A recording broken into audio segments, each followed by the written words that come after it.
त्रिपुरा हास्तेओ देरा कतर देराई टंगमारकनि बिसिङाव काइचार सानमुं सानै तिनि डेपुटेशन रेलायखा त्रिपुरा महिला संग्राम परिषद थालथां हांकर कमिटि बरनि सानमुंखा हास्तेओ सकमरनायजात ड्राग्स चालाय दंमोन न हापां नांमोन याप्रि रमै मोथागनानि पारा ब्रुमनो ड्राग्स कासुना बागै भिजिलेन्स कमिटि संचारानि ताइ जत बेरेमनि सामुंतां जानाय रकनि लाकायनो मुकुब खलायरनानि ताइ इनकाम टैक्स नि फाताराव तंनाय रकनो मागोनां जों फेरांताय मामुइ संजानाय गेस रनानि न खबै जतनि बागैनो मागोनां सागनाय मुं सेब साब्रनानि ताइ पुइला बेरेम रों परिमानि सिमि इउनिभार्सिटी जरा रोंनो फ्री एडुकेशन रनानि ताइ जत बेरेमनि बे सरकारि खलायजागि तंमोनि रकनो मोथागनानि सानमुं रकसानै खरां तिसालायखा तिनि खालथां हांकरनि हांकर फानि थानिओ अ डेपुटेशन रैथानि राबिया खातुन तांफांजों दैथायफांबाय त्रिपुरा महिला संग्राम परिषद असाल डेपुटेशन रैलायखा बरकनि सानमुंखा अ सानमुं रक बेलाय नांमानि तामनिमा आबनि बागै सिक्ला रकनि थिनां मोनागनि तंखा आबनो कासना बागैनो अ सानमुंखनै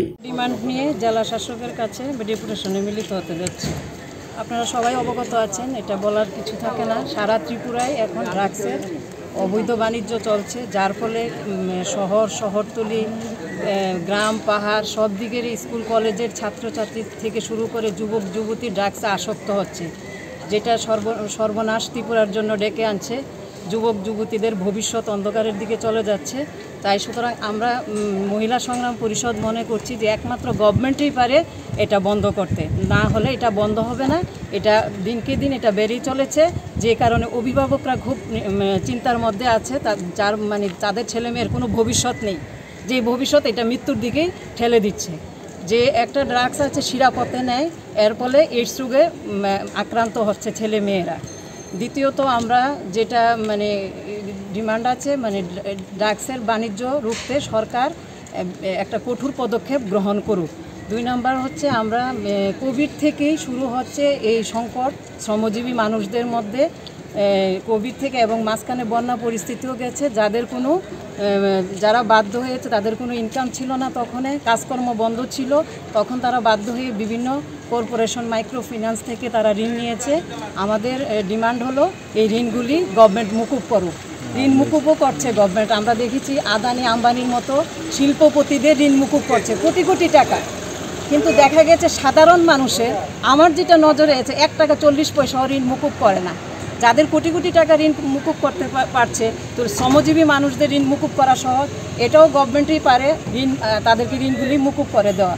তারপরে SC ST OBC minority corporation থেকে শিক্ষার জন্য যে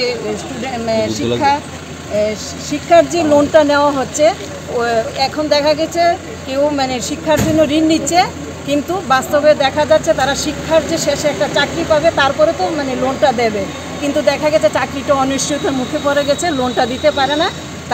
তার জন্য আমরা যাদের শিক্ষাক্ষেত্রে যে লোনটা নিয়েছে তাদেরও ঋণগুলি মুকুব করা হোক।